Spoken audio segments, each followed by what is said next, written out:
안녕하세요, 우리 친구들 반갑습니다. 선생님은요, 신지현 선생님입니다. 우리 친구들 이번 시간에 선생님과 함께 살펴볼 단어는요, 바로 두 번째 대단원의 시작입니다. 도시의 발달과 주민생활, 그 첫 번째는요, 도시의 모습과 위치입니다. 자, 우리 친구들은 촌락에 살고 있나요? 도시에 살고 있나요? 선생님은 도시에 살고 있는데요. 그 도시의 모습은 어떠한 모습인지, 또 도시는 어디에 위치하는지 만나보도록 하겠습니다. 도시의 의미와 모습입니다. 자, 우리 친구들 도시 하면 딱 떠오르는 게 뭐예요? 선생님은 사람들이 정말 많은 것, 그게 생각나거든요. 도시의 의미는 한 지역의 정치, 경제, 문화의 중심이 되고요. 사람들이 많이 사는 지역을 말합니다. 사람들이 많이 산다라고 하는 걸요, 인구 밀도가 높다라고 표현하기도 합니다. 우리 도시에서 어떠한 것들을 만날 수 있을까요? 도시에서 볼 수 있는 모습입니다.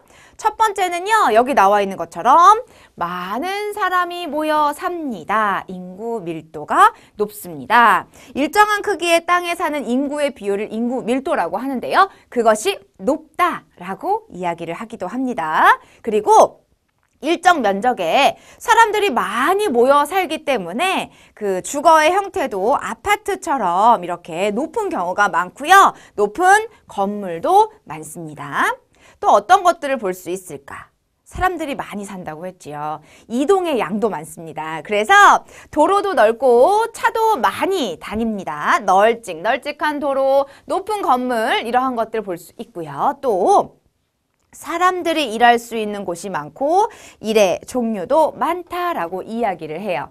무언가를 만드는 활동, 우리 친구들 제조업이라고 이야기를 하죠. 2차 산업입니다. 그리고 서비스업,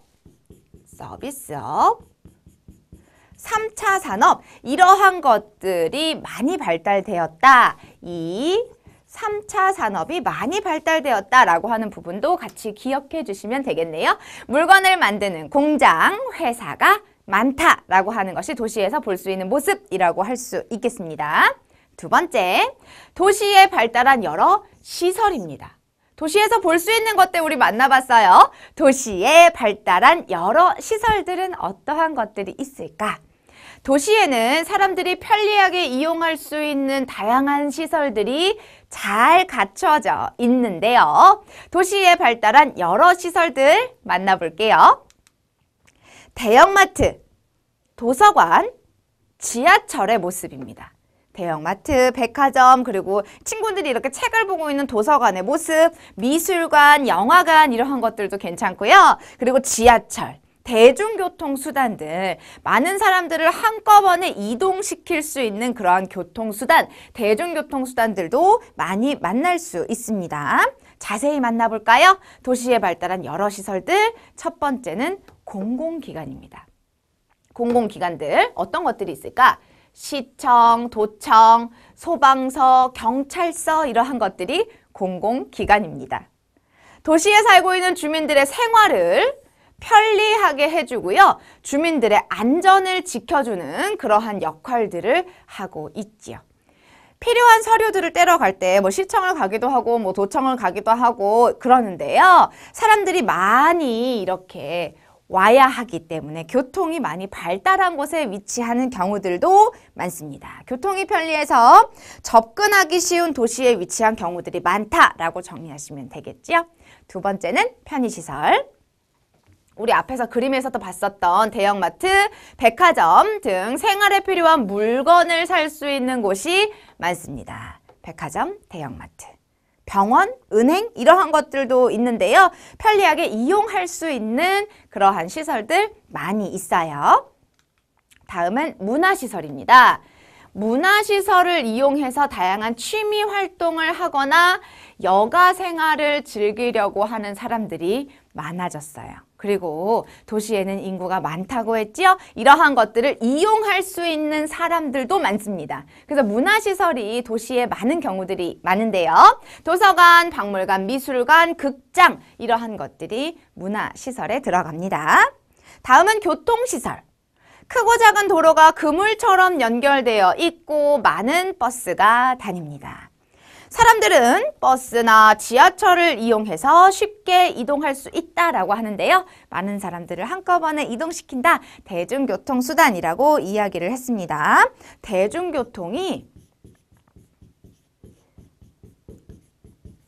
많이 발달되어 있다. 도시의 특징입니다. 그리고 도로는 우리 앞에서 그림에서 본 것처럼 크고 작은 도로들이 그물처럼 연결되어 있었다라고 하는 것 알고 있지요? 그리고 도시에서 다른 지역으로 이동하기 위해서 어떤 수단들을 이용할 수 있어요? 고속버스, 고속전철, 그리고 비행기와 같은 수단들 이용할 수 있습니다. 자, 교과서 핵심 자료 만나볼게요. 첫 번째 핵심 자료인데요. 인구가 얼마나 많을 때 도시라고 할까요? 우리 도시의 의미 자체가 뭐였어요? 사람이 많이 사는 지역, 그리고 여러 가지의 중심이 된다라고 이야기를 했었습니다.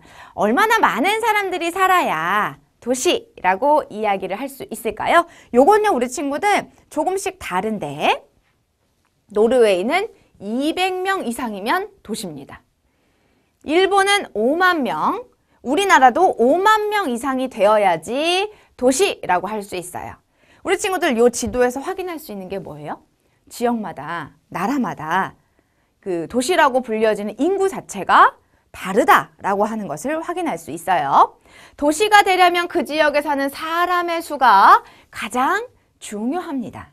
우리나라에서는 보통 5만 명 이상이어야 도시가 될 수 있는데요. 노르웨이에서는 200명으로도 도시가 될 수 있습니다. 나라마다 조금씩 다를 수 있다라고 하는 것. 나라마다 도시가 될 수 있는 인구는 다르다라고 하는 걸요. 우리 친구들 지도를 통해서, 자료를 통해서 만나봤습니다. 두 번째, 도시에 있는 시설 찾아볼까요? 여러 가지 시설들이 있다라고 이야기를 했었죠. 공공기관, 편의시설, 문화시설, 교통시설 있었어요. 찾아볼까요? 지하철역도 있고, 극장, 은행, 백화점, 시청, 병원, 경찰서, 학교, 도서관, 주택단지 이러한 여러 가지의 것들이 있구나 라고 하는 것을 만나봤습니다. 궁금 와잉! 왜 도시에는 높은 건물들이 많을까? 도시 하면은 일단은 자연보다는요, 높은 빌딩, 건물, 그리고 널찍널찍한 도로 이러한 것들이 생각이 나는데요. 왜 도시에는 높은 건물들이 많을까요? 도시마다 땅은 한정되어 있습니다. 도시에 살고 있는 많은 사람들이 일을 하거나 생활할 공간이 필요하기 때문에 건물은 높아져요. 그리고 집도 높아집니다. 그래서 아파트와 같은 주거 형태를 흔히 볼 수 있어요. 이렇게 우리 친구들 궁금 Y까지 만나봤어요. 우리 친구들 두 번째 대단원의 시작, 우리 도시의 모습과 위치 두 번째 이야기 만나볼게요. 우리 지역의 도시 찾기, 우리 지역의 도시는 어디에 있을까? 궁금합니다. 그래서 우리 친구들이 찾아볼 거예요. 방법은 크게 두 가지가 있어요.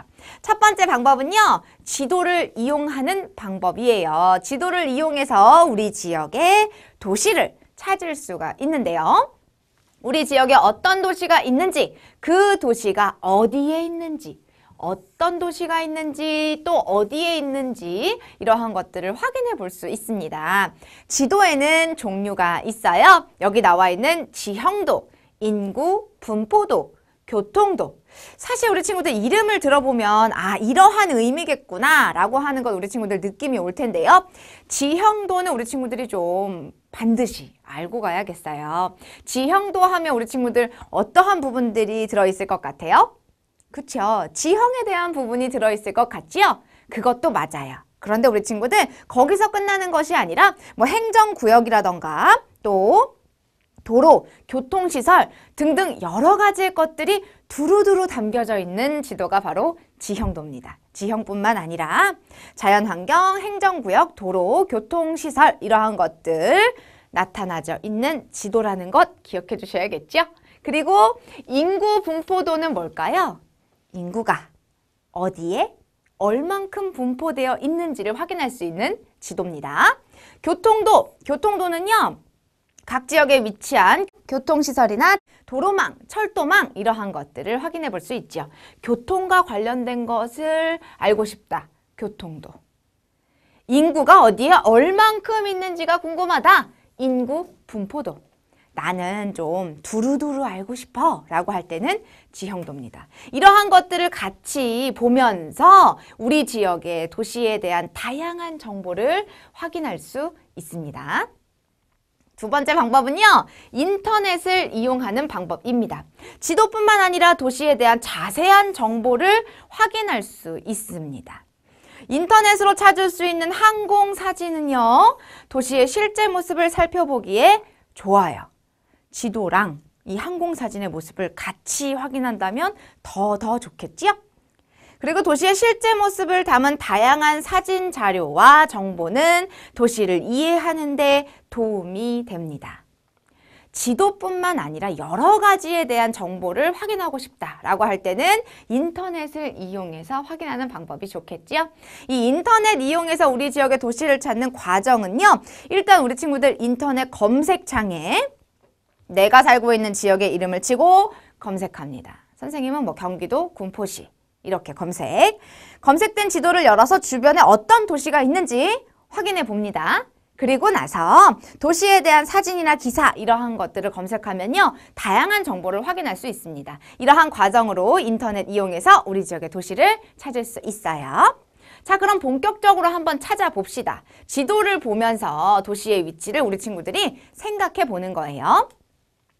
자, 땅의 모양을 살펴보고 예상되는 곳에 표시합니다 라고 이야기를 하는데요.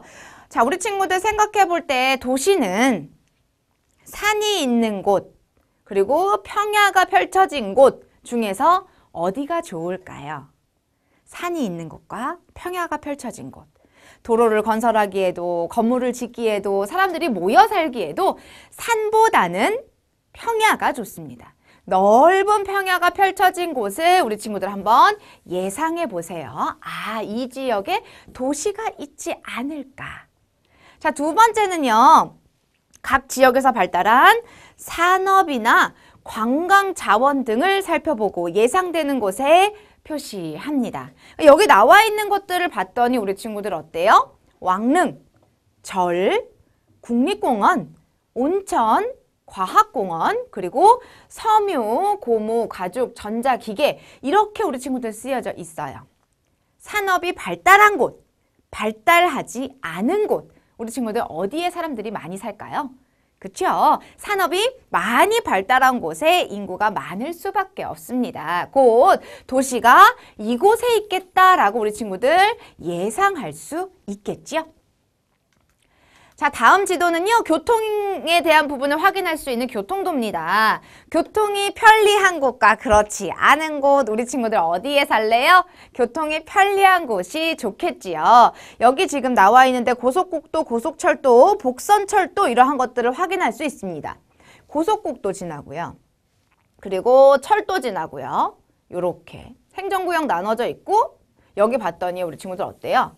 교통수단들을 다양하게 만날 수 있어요. 고속철도도 지나죠. 고속국도도 여러 개가 지납니다. 그리고 복선철도까지 지나는 것을 봤을 때 이곳은 교통이 편리하다. 아, 여기에 사람들이 많이 모여 살겠다. 도시가 발달했겠다라고 하는 것 예상할 수 있지요. 네 번째는요, 각 지역의 인구 분포를 점으로 나타낸 지도. 이게 인구 분포도예요. 이 인구 분포도는요, 지금 여기 나와 있는 지도처럼 점으로 표현하기도 합니다. 당연히 점이 많으면 많을수록, 밀집되면 밀집될수록 그곳에 인구가 많다라고 하는 것을 예상할 수 있고요. 그것 말고도 도형으로 나타내기도 해요. 동그라미의 크기가 크면 아, 이곳에 인구가 많구나 라고 하는 것을 예상할 수 있는데요. 여기 봤더니 우리 친구들 어때요? 어디에 인구가 많을까요? 여기 지역에 인구가 많겠다, 인구가 많다라고 하는 것. 즉, 도시가 이곳에 있겠다라고 하는 것을 예상할 수 있습니다. 우리 4개의 지도로 확인을 해봤어요. 도시는 어떤 곳에 있을 수 있을까요? 도시가 주로 위치하는 곳, 요거 우리 친구들 너무 중요해요. 산이 있고 평야가 있다면 어디? 평평한 땅. 평평한 땅에 도시 위치하고요. 교통은 발달한 곳에 위치합니다. 산업도 발달한 곳에 위치하고요. 인구가 많은 곳에 도시는 위치합니다. 이러한 특징을 가지고 있네요. 자, 여러 가지 지도를 우리 이번 시간에 만나봤는데요. 한번 좀 자세히 만나볼까요? 교과서 핵심 자료 여러 가지 지도 이용하기입니다. 지형도는 뭐에 대한 부분을 확인할 수 있는 지도라고 했죠? 두루두루 만날 수 있는 지도라고 했습니다. 도시가 위치한 지역의 자연환경, 행정구역, 교통 등등을 두루두루 만나볼 수 있는 지도가 지형도인데요. 이러한 부분들이 나와 있죠. 봤더니 우리 친구들 그 지역의 경계도 나와 있고요. 국립공원의 모습, 하천이 흐르고 있는 모습, 고속철도, 그리고 시청이 있는 곳, 고속국도, 국도 등등의 것들을 만날 수가 있고요. 색깔로 만나보면서 여기는 평야구나, 여기는 산이 좀 있겠다라고 하는 것도 확인할 수 있는 지도가 바로 지형도입니다. 두 번째는 인구 분포도예요. 우리 앞에서 점으로 만나봤었던 것. 걔도 인구 분포도, 얘도 인구 분포도입니다. 어디에 인구가 많을까요? 도시의 인구가 60만 명 이상이라고 하는 것이 붉은색 동그라미인데요. 서울이 크지요. 그리고 안양, 성남, 수원, 용인, 안산, 남양주, 고양 이러한 것들이 있다라고 하는 것 우리 만나볼 수 있습니다. 도시의 인구가 어느 정도인지 확인할 수 있는 지도, 인구 분포도입니다. 다음은 교통도인데요. 도시의 도로나 철도와 같은 교통에 대한 다양한 정보를 얻을 수 있습니다. 교통도의 모습까지 만나봤어요. 이러한 지도들을 만나보면서 어디에 도시가 위치할지 확인해봤습니다. 왜 땅의 모양이나 자연 환경이 비슷한 지역 가운데에서도 어느 한 곳만 도시로 발달할까? 우리 친구들 생각해보면 도시가 위치하는 곳이 평평한 땅이 있는 곳인 경우가 많다라고 이야기를 했는데요. 어떤 곳은 도시가 되고 그 평평한 땅이라고 할지라도 어떤 곳은 농촌이 됩니다. 왜 그런 걸까?